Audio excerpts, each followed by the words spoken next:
25 de janeiro, sexta-feira passada. De repente, a parte elevada onde fica a barragem 1 da mina Córrego do Feijão começa a ceder. Em poucos segundos, toda a barragem vem abaixo e uma onda de lama avança. Uma nuvem de poeira sobe no ar, enquanto o chão do terreno vai desaparecendo sob a avalanche de rejeitos de mineração.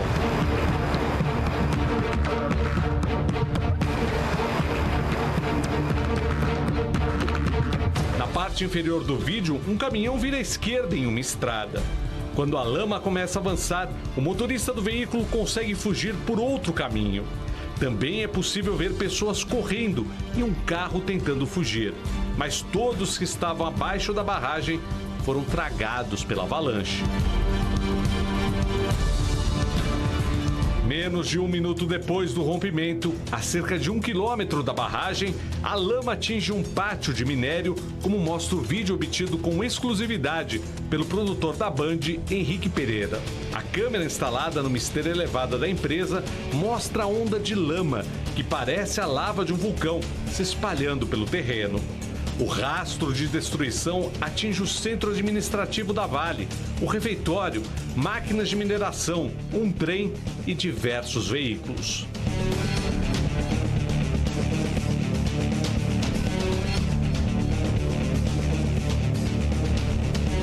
No canto direito do vídeo, o trem que está em movimento para enquanto a lama se aproxima por trás, pelo lado esquerdo da tela. Na sequência, é possível perceber que a onda acaba chegando pelos dois lados. Ela empurra os vagões pela frente. Ao centro, vê-se as composições saindo dos trilhos e se amontoando. Funcionários que trabalhavam no local tentam a todo custo escapar da morte. Na hora que aquela lama toda veio vindo, né? A primeira coisa que eu pensei foi em correr, cara. Correr por todos os lados, né? Mas o Elias... Sebastião Gomes e Elias Nunes trabalhavam no local no momento da tragédia. E aí o Elias entrou na caminhonete e eu comecei a correr para todo lado, e o Elias me gritando: Sebastião, corre para a caminhonete, umas 3 vezes. Eu corri para a caminhonete, na hora que eu corri para a caminhonete, aí nós começamos a rezar o Pai Nosso, bem alto, sabe? Os dois tentaram fugir dentro da caminhonete, que aparece no canto direito do vídeo, se locomovendo em zigue-zague, mas não encontraram a saída. Sebastião conta que, por sorte, a onda de lama e rejeito jogou a caminhonete para cima. Isso aqui é desespero. Peguei o rádio, comecei a gritar: socorro, socorro, socorro. Aí a caminhonete parou, sabe, no ar, assim, por cima do rejeito de minério. E foi a hora que nós descemos para poder procurar algumas pessoas que estavam desaparecidas. Do lado direito, um trator também tenta fugir, mas acaba cercado pela lama junto com a caminhonete. Quando a lama e a poeira cobrem o terreno, o motorista do trator foi salvo por Sebastião e por Elias.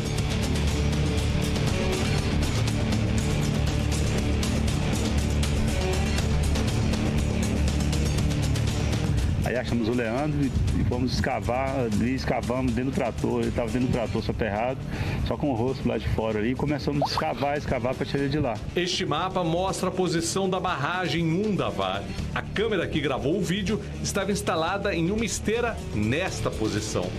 Ao fundo, o centro administrativo e o refeitório da empresa, que foram destruídos. Uma câmera instalada atrás da barragem também gravou o vazamento por outro ângulo.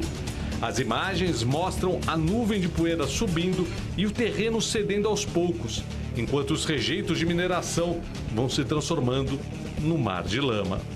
Toda a região virou um grande pântano marrom. Bem aqui neste terreno ficava o refeitório da Vale, onde os funcionários almoçavam no momento da tragédia. Nos dias que se seguiram, as equipes de resgate que procuravam vítimas se concentravam nesta parte, onde também ficava o centro administrativo da mineradora. Uma semana depois, os bombeiros não têm mais esperanças de encontrar sobreviventes. Olá, gente. Sou o professor Rony Evelyn. Ministrarei aula para vocês hoje de Geografia. Aconteceu um imprevisto aí, a professora de vocês não pôde estar presente e eu estou aqui para lecionar sobre recursos geopolítica dos recursos naturais. Nossa primeira experiência, mas vamos tentar fazer uma aula aqui bem legal, bem equilibrada, com foco em um dos temas principais do Enem. Vamos lá, pessoal. Eu trouxe o tema hoje nosso é geopolítica dos recursos naturais. Eu trouxe para vocês como o primeiro, como vídeo, como uma sensibilização ao tema, que foi o seguinte, que foi uma reportagem, um trecho da reportagem da tragédia de Brumadinho. Aí vocês me perguntam, mas professor, por que, com qual intuito o senhor trouxe essa reportagem? Eu trouxe com o intuito de mostrar a vocês que a má administração dos recursos naturais pode ser catastrófica. Como por exemplo, a gente viu ali, era uma barragem de mineração em busca do minério que ocasionou por uma falta de administração técnica, de engenharia técnica, uma falta de manutenção preditiva, corretiva, não houve ali, que aquela barragem estava sob administração de um tipo de recurso mineral voltado para a mineração, extração de minérios que são importantes para a geografia e tem um certo valor no mercado. Então eu trouxe aquele vídeo com o intuito de mostrar a vocês o quão danoso pode ser a má administração nos recursos naturais, como também nos recursos naturais da forma mineral e também nas formas hídricas, como por exemplo um rompimento, um estouro de uma barragem de forma hídrica. A gente viu ali que foi um dano devastador, várias pessoas mortas, um dano ao meio ambiente, a uma fauna, a flora, que é de dano imensurável. Até hoje a gente está com sérios danos, com sérios, como é que faltou a palavra agora, com sérias coisas para ser feita uma correção, que se for deixar essa correção ter ao curso natural, vai demorar por muito tempo, porque aquilo foi uma ação humana, é uma ação que a natureza jamais esperaria. Então a palavra é essa, trouxe circunstâncias devastadoras até o tempo de hoje. Vamos lá, pessoal, nós vamos começar agora tendo uma ideia de o que são minérios, o que é um mineral. Mas primeiramente, para a gente falar de recursos minerais brasileiros, a gente tem que conhecer um pouco do nosso solo. O solo brasileiro, estamos aqui, minerais e minérios, a estrutura geológica brasileira. Para a gente falar um pouco sobre, deixa eu ver minha canetinha aqui, sobre minerais e minérios, a gente tem que saber um pouco sobre a estrutura geológica brasileira. Deixa eu escolher aqui só um momentinho apontador laser. A estrutura geológica brasileira. Para a gente falar de recursos minerais e minérios, a gente tem que falar um pouco da estrutura geológica brasileira, que é composta de escudos cristalinos formados por materiais metálicos e semimetálicos. E a estrutura geológica brasileira também é formada por escudos cristalinos, como eu já falei, e bacias sedimentares, que é compostas por recursos não metálicos. Enquanto os escudos cristalinos são ricos em materiais metálicos e semimetálicos, as bacias sedimentares possuem minerais, são compostas de recursos não metálicos, digamos assim. Mineral. O que é mineral? Para a gente falar aqui, conhecer um pouco, nós temos que saber a definição de mineral. O que é mineral? Mineral é um corpo natural sólido e cristalino, formado resultado da interação de processos fisioquímicos em ambientes geológicos. Pronto, pessoal, isso aqui é mineral. O escudo cristalino é formado de materiais metálicos e semimetálicos, as bacias sedimentares não metálicos. E mineral é essa definição aqui, o corpo sólido e cristalino. E o que são minérios? O que é minério? Minério, digamos assim, é um conjunto de minerais que possui um alto ou algum valor econômico. Vamos olhar para a definição. Minério é um agregado de minerais rico em um determinado mineral. O que é isso? O minério, ele pode ter, por exemplo, somente o ferro e alguns outros tipos de mineral, como cobre, como um pedaço de rocha vulcânica, um basalto, ou elemento químico, como por exemplo carbono, que nós temos rochas ricas em carbono, que é economicamente e tecnologicamente viável para a extração, ou possui algum valor econômico. Essa é a definição de minérios, que são um conjunto de minerais que pode ser formado por apenas um mineral ou algum outro elemento químico. Vamos adiante, vamos conhecer agora algumas áreas de exploração desses minerais. Nós temos o quadrilátero ferrífero. O quadrilátero ferrífero no Brasil é onde se encontra ou já foi encontrado uma grande quantidade de minérios em todo o Brasil. Vamos lá. Minas Gerais. Minas Gerais é a produtora mais antiga do país. Minas Gerais, ela foi uma grande produtora de ouro no período colonial e alguns dos minérios produzidos por elas, fora o ouro, é ferro, bauxita, manganês, prata e cobre. A Minas Gerais até hoje, ela talvez não seja, eu não pesquisei aqui, mas eu posso trazer para vocês em próxima aula, se ainda continua como a maior produtora de ouro no período colonial, no período atual, ou se já perdeu essa patente, se foi apenas no período colonial. Mas a gente sabe que naquela região de Minas Gerais é muito propício para o encontro de minérios, entre outros, para essa área da mineração, dessa exploração. O quadrilátero ferrífero ali em Minas Gerais é muito rico. Nós temos o exemplo também aqui da Serra do Carajás, no Paraná, início da exploração na década de 60. Tivemos lá ferro, cobre, ouro, zinco, manganês, prata, níquel, bauxita, cromo, entre outros minérios. Isso na Serra dos Carajás. Teve esse início de exploração na década de 60 e até hoje ainda se encontram recursos minerais que têm uma certa exploração neste local. Vamos adiante. Vamos agora para outro exemplo de produtor de minério no Brasil. Nós temos aqui o maciço do Uruçum. Eu achei interessante trazer para vocês aqui esse exemplo de produtor de minério, pois ele possui um elevado custo de transporte decorrente, diferente, digamos assim, dos outros, como Minas Gerais e essa Serra do Carajás que eu trouxe para vocês. Por quê? Porque nós sabemos, pessoal, que o minério, deixa eu trocar aqui agora de canetinha para fazer uns rascunhos melhor para vocês. Só um momentinho aqui. Só um momentinho, pessoal. Eu vou botar aqui agora a caneta para coisar pequeno. Se ensino remoto, pessoal, a gente sabe que é bem diferente, bem diversificado. Pronto, deu tudo certo agora. Vamos lá, pessoal. A gente sabe que o mineral eles são encontrados em pequenas partículas, raramente em grande quantidade. Como por exemplo, você encontrar uma grande pepita de ouro, geralmente a gente encontra pequenas. E por que esse transporte se torna de um custo elevado? Porque o maciço do Uruçum, por se encontrar em uma região de depressões e com a falta de estrutura nas rodovias, deixa eu digitar aqui para vocês, vocês entendem aqui, para abreviar, a gente ganha tempo. Existe uma falta de estrutura. Porque o minério, geralmente, o seu escoamento, seu transporte é por grandes linhas férreas ou pelo transporte aquático, que são rotas de transporte que absorvem mercadorias com grande valor e peso. E o minério é um material muito pesado.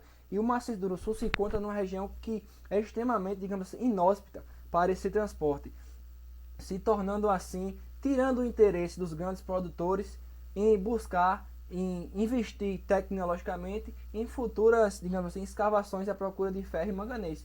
Mas até hoje lá a gente encontra algum tipo de produção e de extração. Outros minerais que a gente encontra no Brasil é o carvão, que é um mineral. O carvão, que é encontrado no sul de Santa Catarina e Rio Grande do Sul. O sal marinho no Rio Grande do Norte e aqui no nosso vizinho Rio Grande do Norte, bem pertinho da gente, a gente tem essa extração de sal marinho, petróleo, bacias de campos e urânio. A gente tem que entender aqui, pessoal, fazer uma ressalva aqui importante, que o urânio no Brasil, ele é um material que ele precisa de um processo para começar a ser industrializado. E esse chamado de enriquecimento de urânio. Esse processo chamado de enriquecimento. E esse enriquecimento de urânio, a partir daí o urânio se torna propício à utilização em várias coisas. E uma delas é como base uma arma nuclear, que seria uma bomba, que resulta nisso aqui. aquele cogumelo que a gente viu na destruição de Hiroshima e Nagasaki, e também pode ser usado como base de energia termonuclear. Esse urânio que a gente se encontra no Brasil, ele ele sofre um intenso controle por ele ser uma base para uma das armas mais perigosas do mundo. Não é interessante para alguns acordos que o Brasil tem de comércio, de estado e de paz com algumas uniões, ter um enriquecimento de urânio voltado para fins militares. Apesar que tem outros países, grandes potências, que possuem esse enriquecimento voltado para o fim bélico. Agora, pessoal, a gente vai dar uma olhada nos recursos hídricos. E para a gente falar de recursos hídricos, a gente tem que começar a dar uma olhada pela distribuição de água do nosso planeta. Vamos olhar. Bem interessante essa parte, pessoal. A distribuição de água do nosso planeta. Vou desenhar para vocês aqui, ó. Para vocês entenderem. Vamos lá, voltar aqui. Que apenas... Chega. Aqui. 90... Vou dar esse dado aqui para vocês, pessoal. Para vocês entenderem. Ter uma noção do total equivalente de água no nosso planeta.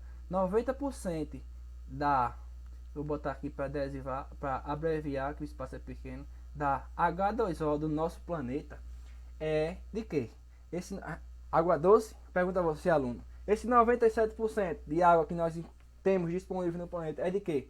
Aí você não vai dizer, ah, professor, é de água doce. Aí eu digo, oh, meu filho, não é, você não leu a atividade de casa, né? Esse total é de água salgada disponível. Salgada. Caramba, professor, 97%, quase 100% da nossa água é salgada. E qual é o total equivalente que a gente vai ter aqui disponível se a gente tem tanta água doce que a gente vê? Vamos lá, vou dizer a você agora, meu caro aluno que leu a atividade de casa da aula passada, e vai entender. 12% da H2O que possuímos, apenas 12,5% da água que nós possuímos, ela é doce. Caramba, professor! Apenas 12,5% da água que nós encontramos no nosso planeta. Tanta água que a gente vê agora, essa semana chovendo tanto, só equivale a 12,5%. É sim, meu querido. 12,5%. E vocês vão ver como essa continha vai ficar mais sinistra daqui pra frente.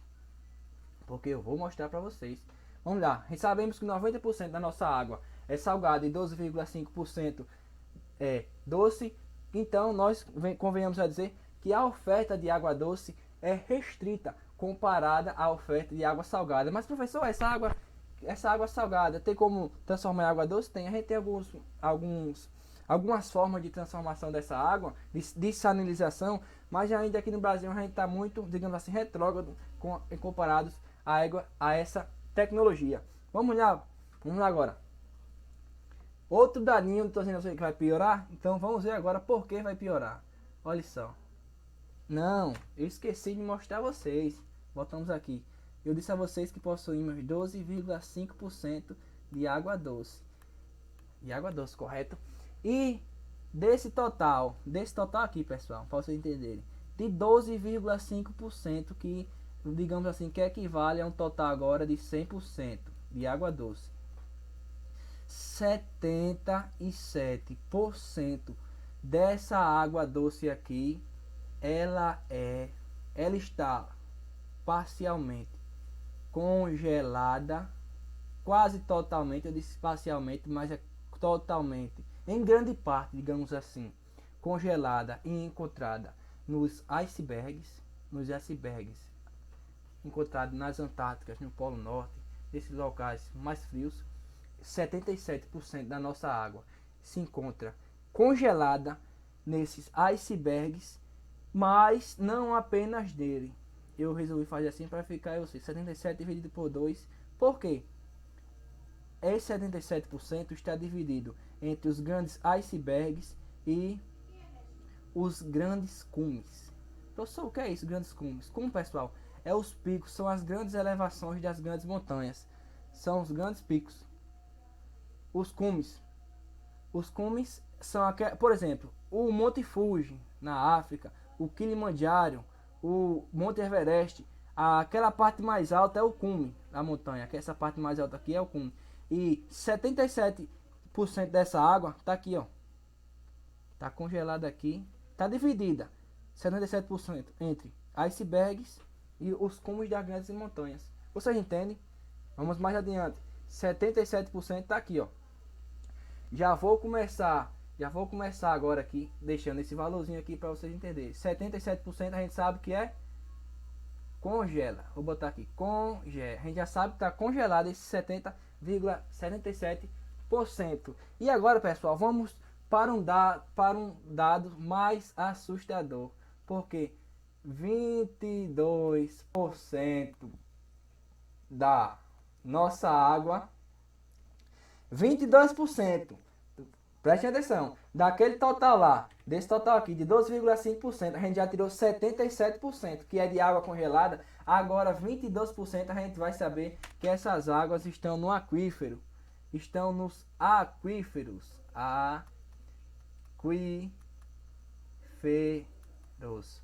22% estão nos aquíferos. Então quer dizer o que, pessoal?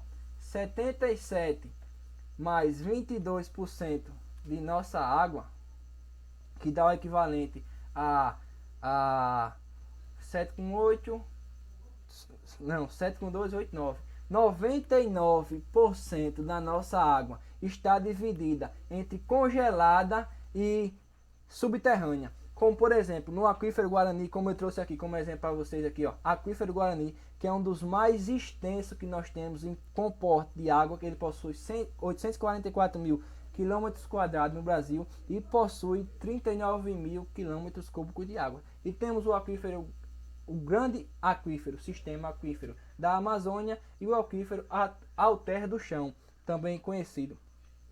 Olha só, pessoal, a gente viu 77% da nossa água está dividida entre os grandes cumes e os icebergs, está congelada, ou seja, e 22% está situada nos aquíferos. Vamos mais adiante a nossa forma de utilização da água. Não, essa imagem aqui bem legal, salve water. O que quer dizer? Salve a água. A gente tem que levar em consideração, pessoal, a nossa forma de utilização.